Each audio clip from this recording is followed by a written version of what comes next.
नमस्कार बच्चों, मैं ऋचा श्रीवास्तव, टीजीटी हिंदी, केंद्रीय विद्यालय एएससी सेंटर, बेंगलुरु संभाग। आज मैं आपको कक्षा 8वीं के पाठ 10 कामचोर के बारे में कुछ बताऊंगी। इसकी लेखिका इस्मत चुगताई जी हैं। यह उर्दू की एक बहुत प्रसिद्ध लेखिका है। और कामचोर पाठ में ये दर्शाया गया है, ये वर्णित है कि किस तरह माँ बाप बच्चों को काम नहीं सिखाते हैं और उनको नौकरों के भरोसे छोड़ देते हैं और फिर उनसे उम्मीद भी करते हैं कि बच्चे कुछ काम करें। और जब बच्चे ठीक से नहीं कर पाते हैं तो या उल्टा पलटा करते हैं तो वो उसको सह नहीं पाते। तो इस तरह ये बहुत ही हास्य व्यंग की तरह ये कहानी है। एक रोचक कहानी है, आपको आशा है पसंद आएगी। तो आइए बच्चों, शुरू करते हैं कामचोर। मैं पढ़ती हूँ, आप भी अपनी पाठ्य पुस्तक में ध्यान से पढ़िए। बड़ी देर के वाद विवाद के बाद यह तय हुआ कि सचमुच नौकरों को निकाल दिया जाए। आखिर ये मोटे मोटे किस काम के हैं? हिलकर पानी नहीं पीते, इन्हें अपना काम खुद करने की आदत होनी चाहिए। कामचोर कहीं के। अब बड़ी देर के वाद विवाद के बाद मतलब वाद विवाद किसके बीच हो रहा था? वाद विवाद हो रहा था अम्मा और अब्बा के बीच में। और फिर ये तय हुआ था, ये डिसाइड हुआ था कि नौकरों को निकाल दिया जाए। आखिर ये मोटे मोटे किस काम के हैं? मोटे मोटे मतलब बच्चे। हिलकर पानी नहीं पीते, इन्हें अपना काम खुद करने की आदत होनी चाहिए। कामचोर कहीं के। यहाँ भी कामचोर बच्चों को कहा गया है, यानी कि बच्चे जो हैं वो बिल्कुल काम नहीं करते, कामचोर हैं, इनको नौकरों की आदत हो गई है। तो अम्मा और अब्बा ने तय किया कि नौकरों को निकाल दिया जाए और बच्चों को खुद अपना काम करने की आदत होनी चाहिए। तुम लोग कुछ नहीं, इतने सारे हो और सारा दिन ऊधम मचाने के सिवा कुछ नहीं करते। और सचमुच हमें ख्याल आया कि हम आखिर काम क्यों नहीं करते। हिलकर पानी पीने में अपना क्या खर्च होता है, इसलिए हमने तुरंत हिल हिलाकर पानी पीना शुरू किया। देखिए यहाँ पे हास्य। हिलने में धक्के भी लग जाते हैं और हम किसी के दबैल तो थे नहीं कि कोई धक्का दे तो सह जाए। यहाँ पे हम कौन? हम मतलब बच्चे। अब बच्चों ने डिसाइड किया, बच्चों ने सोचा कि क्या है, अम्मा और अब्बा ये कह रहे हैं कि हम लोग हिल हिल कर पानी भी नहीं पीते, तो क्या हुआ, हम हिल कर पानी पीते हैं। हिलकर पानी पीने में क्या खर्च होता है? हिलने में धक्के भी लग जाते हैं और हम किसी के दबैल मतलब किसी से दबते तो थे नहीं कि कोई और धक्का दे तो सह जाए। लीजिए, पानी के मटकों के पास ही घमासान युद्ध हो गया। सुराहियाँ उधर लुढ़की, मटके इधर गए, कपड़े भीगे सो अलग। यह भला क्या काम करेंगे? अम्मा ने निश्चय किया। करेंगे कैसे नहीं, देखो जी, जो काम नहीं करेगा उसे रात का खाना हरगिज नहीं मिलेगा, समझे? यह लीजिए, बिल्कुल शाही फरमान जारी हो गए। अब ये हुआ कि अगर ये बच्चे काम नहीं करेंगे तो उनको खाना भी नहीं दिया जाएगा। ये बिल्कुल वैसे ही शाही फरमान था। शाही फरमान मतलब जो राजाज्ञा होती है ना, राजा की आज्ञा, वो बिल्कुल वही थी। हम काम करने को तैयार हैं, काम बताया जाए। हमने दुहाई दी, हमने बोला, बच्चों ने यानी ये भी कहा कि ठीक है, आप हमें बताइए क्या काम करना है, हम काम करने के लिए तैयार हैं। बहुत से काम हैं जो तुम कर सकते हो। मिसाल के लिए, मिसाल का मतलब होता है उदाहरण के लिए, यह दरी कितनी मैली हो रही है, आंगन में कितना कूड़ा पड़ा है, पेड़ों में पानी देना है, और भाई मुफ्त तो यह काम करवाए नहीं जाएंगे, तुम सबको तनख्वाह भी मिलेगी। अम्बा मियाँ ने कुछ काम बताए और दूसरे कामों का हवाला भी दिया। माली को तनख्वाह मिलती है अगर सब बच्चे मिलकर पानी डालें तो। यानी कि अब्बा ने थोड़ा बार्गेन करने की कोशिश की बच्चों को। बार्गेन मतलब उन्होंने थोड़ा सा लालच दिया कि अच्छा, ये सब तुम काम करोगे तो हो सकता है तुम्हें तनख्वाह भी दी जाए। तनख्वाह मतलब सैलरी। अब ए है, खुदा के लिए नहीं, घर में बाढ़ आ जाएगी, अम्मा ने याचना की। अम्मा ने बोला कि नहीं नहीं, घर में बाढ़ आ जाएगी। और उन्होंने ये प्रार्थना की अब्बा से कि रहने दिया जाए। फिर भी तनख्वाह के सपने देखते हुए हम लोग काम पर तुल गए। एक दिन फर्शी दरी पर बहुत से बच्चे जुट गए और चारों ओर से कोने पकड़कर झटकना शुरू किया। दो चार ने लकड़ियां लेकर धुआंधार पिटाई शुरू कर दी। सारा घर धूल से अट गया। खांसते खांसते सब बेदम हो गए। सारी धूल जो दरी पर थी, जो फर्श पर थी, सबके सिरों पर जम गई, नाकों और आंखों में घुस गई। बुरा हाल हो गया सबका। हम लोगों को तुरंत आंगन में निकाला गया। वहाँ हम लोगों ने फौरन झाड़ू का देने का फैसला किया। अब जो फर्श पे दरी बिछाते हैं, अब बच्चों ने क्या किया, उसको ही चारों कोनों से पकड़कर झटकना शुरू किया, क्योंकि उनके अब्बा ने बोला था कि ठीक है, चलो तुम कुछ काम करो और इस दरी को साफ करो।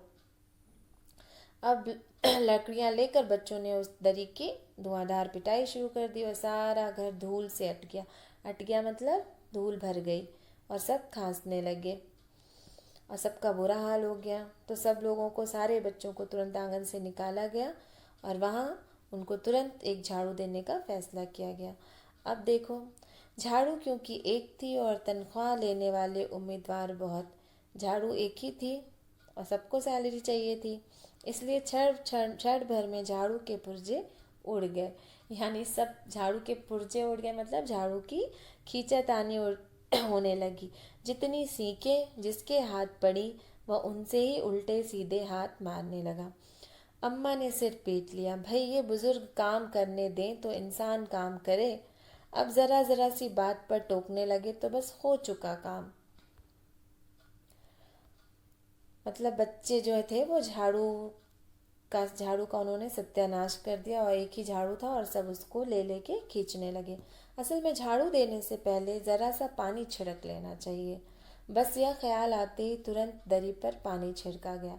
अब बच्चों को लगा कि अच्छा, झाड़ू देने के पहले तो थोड़ा सा पानी छिड़क लेना चाहिए। बस जैसे ही उनके मन में ये ख्याल आया, उन्होंने तुरंत दरी पर पानी छिड़क दिया। एक तो वैसे ही धूल से अटी हुई थी दरी और पानी पड़ते ही सारी धूल कीचड़ बन गई। अब सब आंगन से ही निकाले गए। तय हुआ कि पेड़ों को पानी दिया जाए। बस सारे घर की बाल्टियां, लोटे, तसले, भगोने, पतीलियां लूट ली गईं। जिन्हें ये चीज़ें भी ना मिली वो डोंगे, कटोरे और गिलास ही ले भागे। अब देखिए कैसे इनको फिर से काम दिया गया कि अच्छा, ये नहीं हो पा रहा है तो चलो पेड़ों को पानी दो। लेकिन उसके बाद पानी देने में सब ने कुछ, किसी ने बाल्टियाँ, किसी ने भगोने, किसी ने गिलास, डोंगे, कटोरे, तसले, जो जिसके हाथ आया वो उसको लेके भागा। अब फिर क्या हुआ, अब सब लोग नल पर टूट पड़े। यहाँ भी वह घमासान मची कि क्या मजाल जो एक बूंद पानी भी किसी के बर्तन में आ सके। ठूसम ठास, किसी की बाल्टी पर पतीला और पतीले पर लोटा और भगोने और डोंगे। पहले तो धक्के चले, फिर कुहनियाँ और उसके बाद बर्तन। फौरन बड़े भाइयों, बहनों, मामूओं और दमदार मौसियों, फूफियों की कुमक भेजी गई। कुमक कुमक का अर्थ समझते हैं? कुमक का अर्थ होता है फौज। कुमक का अर्थ होता है फौज। देखिए, मैं अंडरलाइन करती हूँ फिर से। कुमक कुमक का अर्थ है टुकड़ियाँ, टोलियाँ की फौज। तो अब कुमक भेजी गई। फौज मैदान में हथियार फेंककर पीठ दिखा गई। इस धींगा मुश्ती में कुछ बच्चे कीचड़ में लथपथ हो गए, जिन्हें नहलाकर कपड़े बदलवाने के लिए नौकरों की वर्तमान संख्या काफ़ी नहीं थी। देखिए, आपने चित्र में भी देखा होगा कि बच्चे काफ़ी हैं। इतने बच्चों के कपड़े बदलवाने थे और उतने नौकर तो थे नहीं घर में। पास के बंगलों से नौकर आए और 4 आना प्रति बच्चा के हिसाब से नहलवाए गए। 4 आना मतलब 25 पैसा। हम लोग कायल हो गए कि सचमुच यह सफाई का काम अपने बस की बात नहीं और न पेड़ों की देखभाल हमसे हो सकती है। कम से कम मुर्गियां ही बंद कर दें। अब बच्चों ने तय किया कि ये काम हमारे बस का नहीं है, इसलिए चलिए हम लोग अब मुर्गियां ही बंद कर देते हैं। बस शाम ही से जो बांस, छड़ी, हाथ पड़ी लेकर मुर्गियां हाँकने लगे। तो अब हम लोगों ने जो कुछ भी बांस, छड़ी, जो भी हाथ आया उसको लेकर हम लोग मुर्गियां हाँकने लगे। चल दड़बे दड़बे। दड़बे कहते हैं जहाँ मुर्गियों को रखा जाता है, मुर्गियों का घर जैसा होता है ना। पर साहब, मुर्गियों को भी किसी ने हमारे विरुद्ध भड़का रखा था। ऊट पटांग इधर उधर कूदने लगी। हमारे विरुद्ध भड़का रखा था मतलब बच्चे बोल रहे हैं ना, बच्चे बता रहे हैं कि हमारे विरुद्ध, मतलब मुर्गियों को भी पता था कि हाँ, बच्चों की बातें नहीं सुननी है।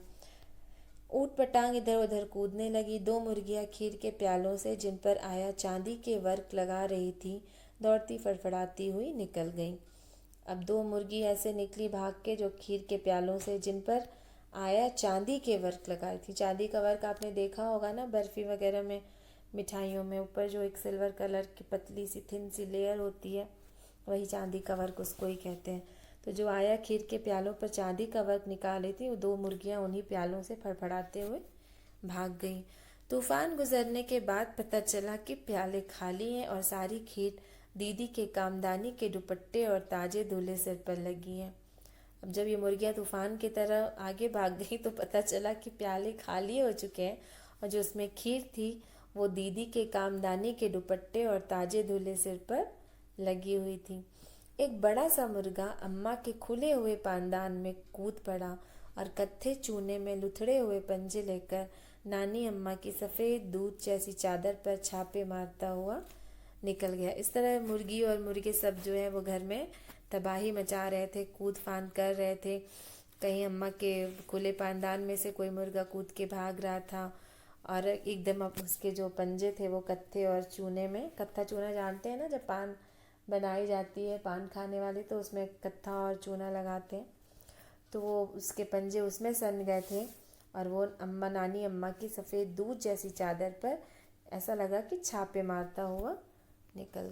पेज नंबर 54 पर एक मुर्गी दाल की पतीली में छपाक मारकर भागी और सीधी जाकर मोरी में इस तेजी से फिसली कि सारी कीचड़ मौसी जी के मुंह पर पड़ी, जो बैठी हुई हाथ मुंह धो रही थी। तो इसी तरह एक मुर्गी जो है वो दाल की पतीली में छपाक मारकर भागी और जाके इस तरह से मोरी में, मोरी मतलब नाली, नाली में जाकर इस तरह से फिसली कि जो सारी जो कीचड़ थी वो मौसी जी के मुंह पर पड़ गई।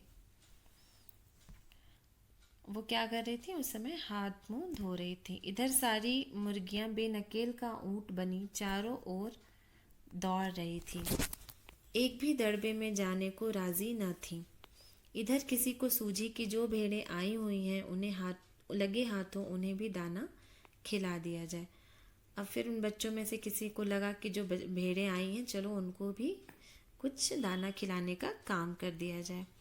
दिन भर की भूखी भेड़ें दाने का सूप देकर जो सबके सब झपटी तो भागकर जाना कठिन हो गया। अब वो भेड़ें दिन भर की जो भूखी थीं तो उन्होंने जैसे ही दाने का सूप देखा वो सब एक तरफ झपट पड़ी, लष्टम पष्टम तख्तों पर चढ़ गई। लष्टम पष्टम मतलब ऐसे तैसे। पर भेड़ चाल मशहूर है, उनकी नज़र तो बस दाने के सूप पर जमी हुई थी। भेड़ चाल तो पता ही होगा ना, भेड़ चाल मतलब कोई किधर भाग रहा है कोई किधर भाग रहा है, भेड़ें जैसे भागती हैं। तो उनकी नज़र भेड़ों की तो सिर्फ बस दानों के सूप पर जमी हुई थी। पलंगों को फलांगती, फलांगना मतलब जैसे कूद कर जाते ना, क्रॉस करते हैं, वही फलांगना। बर्तन लुढ़काती साथ साथ चढ़ गई। तख्त पर बानी दीदी का दुपट्टा फैला हुआ था, जिस पर गोखरी, चंपा और सलमा सितारे रख कर बड़ी दीदी मुगलानी बुआ को कुछ बता रही थी। अब जब ये तख्त पर भागी भेड़ें तो वहाँ पे बानी दीदी का दुपट्टा फैला हुआ था और उस पर गोखरी, चंपा और सलमा सितारे। ये गोखरी, चंपा और सलमा सितारे जो हैं ये कढ़ाई के सामान हैं, इनसे कढ़ाई की जाती है। तो ये रख कर बड़ी दीदी जो है वो मुगलानी बुआ को कुछ बता रही थी। भेड़ें बहुत निसंकोच सबको रौंदती मेघनों का छिड़काव करती हुई दौड़ गईं। जब तूफान गुजर चुका तो ऐसा लगा जैसे जर्मनी की सेना टैंकों और बम बारों सहित उधर से छापा मारकर गुजर गई हो। जहाँ जहाँ से सूप गुजरा भेड़ें शिकारी कुत्तों की तरह गंध सूंघती हुई हमला करती गईं। हज्जन माँ एक पलंग पर दुपट्टे से मुंह ढाके सो रही थी। उन पर से जो भेड़ें दौड़ी तो न जाने वह सपने में किन महलों की सैर कर रही थी। दुपट्टे में उलझी हुई मारो मारो चीखने लगी। अब जो हज्जन माँ जो पलंग पर एक दुपट्टे से मुंह ढाक के सो रही थी, भेड़ें जो है उनके ऊपर भी दौड़ गई। तो अब वो सपने में जाने क्या सोच रही थी, किस किस महल की सैर कर रही थी। जब दुपट्टे में उलझी तो मारो मारो चीखने लगी। तो देखिए यहाँ पे हास्य, मतलब बच्चों ने भी क्या उधम मचाई थी। जो जो काम उनको मिला था वो सब वो ऐसे तैसे जैसे भी कर रहे थे कि पूरा घर, कभी मुर्गियाँ कभी भेड़ें, सब के सब इधर उधर भाग रहे थे। तो देखिए कितना रोचक ये किस्सा है। इतने में भेड़ें सूप को भूलकर तरकारी वाली की टोकरी पर टूट पड़ी। तरकारी वाला मतलब सब्जी वाला, तरकारी का अर्थ होता है सब्जी। तो अब जैसे ही भेड़ें जो है सूप को भूल गए, उनकी नज़र एक तरकारी की टोकरी पर पड़ी, तो वो उस पर भी टूट पड़ी। वह दालान में बैठी मटर की फलियां तोल तोल कर रसोइये को दे रही थी। वह अपनी तरकारी का बचाव करने के लिए सीना तान कर उठ गई। अब जो तरकारी वाली थी वो दालान मतलब बरामदे में बैठी मटर की फलियां तोल तोल कर रसोइये को दे रही थी, यानी रसोइये को बेच रही थी। वह अपनी तरकारी का बचाव करने के लिए सीना तान कर उठ गई। जब भेड़ें उसकी तरफ टूट पड़ी तो वह अपनी सब्जी का बचाव करने के लिए बिल्कुल आगे आके डटकर खड़ी हो गई। आपने कभी भेड़ों को मारा होगा तो अच्छी तरह देखा होगा कि बस ऐसा लगता है जैसे रुई के तकिए को खूट रहे हो। भेड़ को चोट ही नहीं लगती। बिल्कुल यह समझकर कि आप उससे मजाक कर रहे हैं, वह आप पर ही चढ़ बैठेगी। जरा सी देर में भेड़ों ने तरकारी छिलकों समेत अपने पेट की कढ़ाई में झोंक दी। यानी थोड़ी ही देर लगी नहीं कि उन्होंने सारी जो छिलके सहित जो मटर की फलियां थी, जो सब्जियां थी, वह पेट की कढ़ाई में झोंक दी, मतलब खा गई। तो आइए अब पेज 55 देखते हैं। इधर यह प्रलय मची थी, उधर दूसरे बच्चे भी लापरवाह नहीं थे। इतनी बड़ी फौज थी जिसे रात का खाना न मिलने की धमकी मिल चुकी थी। बच्चे बहुत ज़्यादा थे ना, बच्चों की एक बड़ी फौज थी। तो वे 4 भैंसों का दूध दुहने पर जुट गए। धुली बेधुली बाल्टी लेकर 8 हाथ 4 थनों पर पिल पड़े। तो मतलब बच्चों को लगा कि खाना नहीं मिलेगा तो हम कोई ना कोई काम तो ज़रूर करें।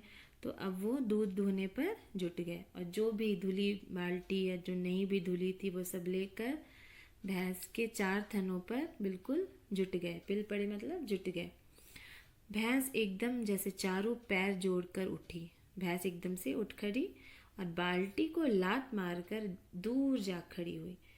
अब भैंस ने क्या किया कि बाल्टी को लात मारकर दूर जाकर खड़ी हो गई। तय हुआ कि भैंस की अगाड़ी पिछाड़ी बांध दी जाए और फिर काबू में लाकर दूध दूह लिया जाए। अब बच्चों ने फिर एक कोशिश की और आपस में डिसाइड किया, तय किया कि ऐसा करते हैं कि भैंस को आगे और पीछे का पैर जो है वो बांध दिया जाए और फिर उसको कंट्रोल में लाकर, वश में लाकर उसका दूध दूह लिया जाए। बस झूले की रस्सी उतारकर भैंस के पैर बांध दिए। देख सकते हैं आप इस चित्र में कि कैसे भैंस के पिछले 2 पैर चारपाई के पायों से बांध रखे हैं। पिछले 2 पैर चाचा जी की चारपाई के पायों से बांध अगले 2 पैरों को बांधने की कोशिश जारी थी। अब पिछले 2 पैर जो थे उन्होंने चाचा जी की चारपाई के पायों से बांध दिया था और अगले 2 पैरों को बांधने की कोशिश जारी थी कि भैंस चौकन्नी हो गई। अब चौकन्नी हो गई मतलब अलर्ट हो गई, बिल्कुल जागरूक थी भैंस। छूट कर जो भागी तो पहले चाचा जी समझे कि शायद कोई सपना देख रहे हैं।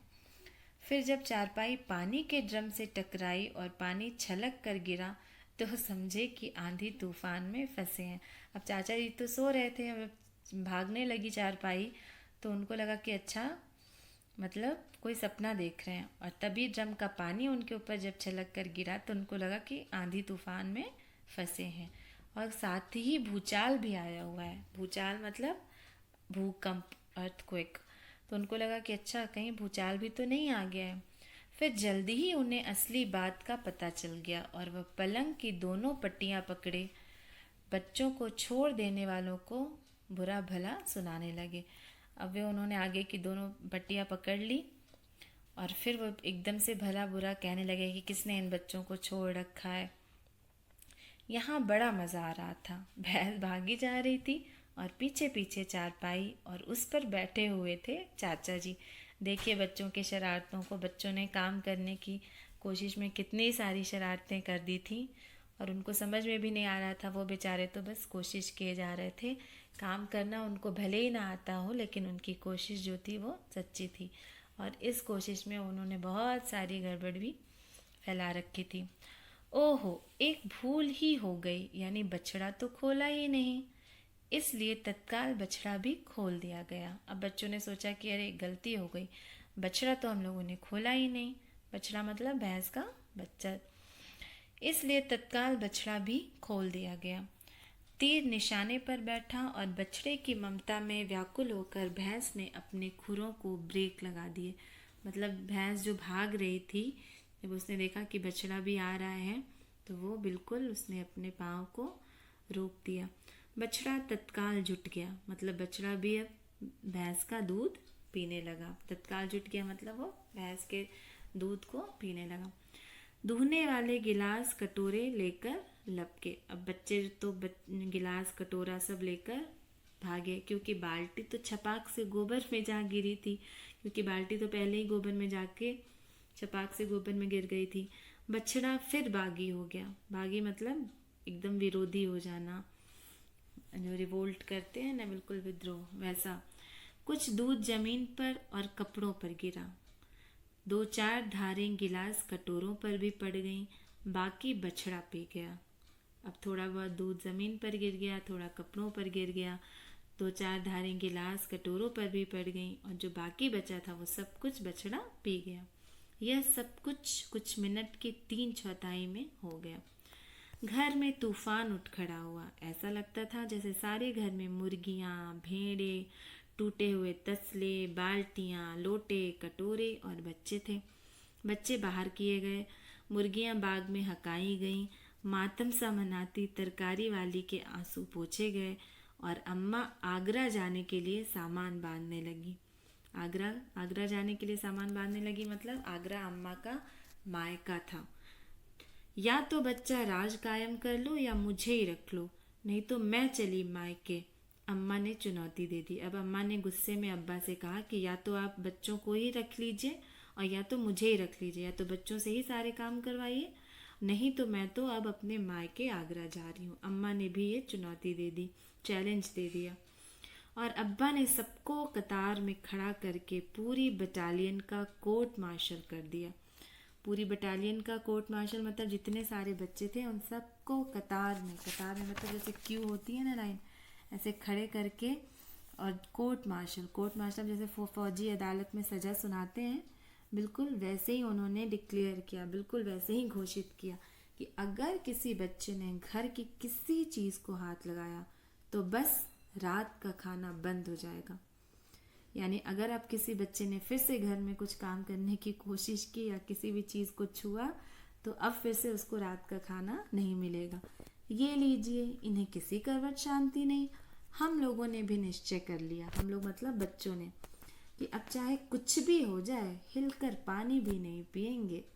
कि अब देखो, या तो काम करो तो भी खाना नहीं मिल रहा है, काम नहीं कर रहे थे तो भी खाना नहीं मिल रहा था, इनको तो किसी करवट शांति नहीं है। सो बच्चों ने भी अब निश्चय कर लिया था, डिसाइड कर लिया था कि अब चाहे कुछ भी हो जाए हम हिल कर भी पानी नहीं पिएंगे। तो देखिए किस तरह से ये हास्य है।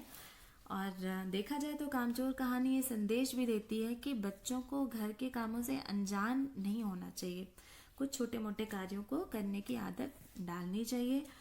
और माँ बाप को भी ये चाहिए कि बच्चों से छोटे छोटे कार्य करवा कर उन्हें काम करने की आदत डालें, न कि उन्हें पूरी तरह नौकरों पर छोड़ दें।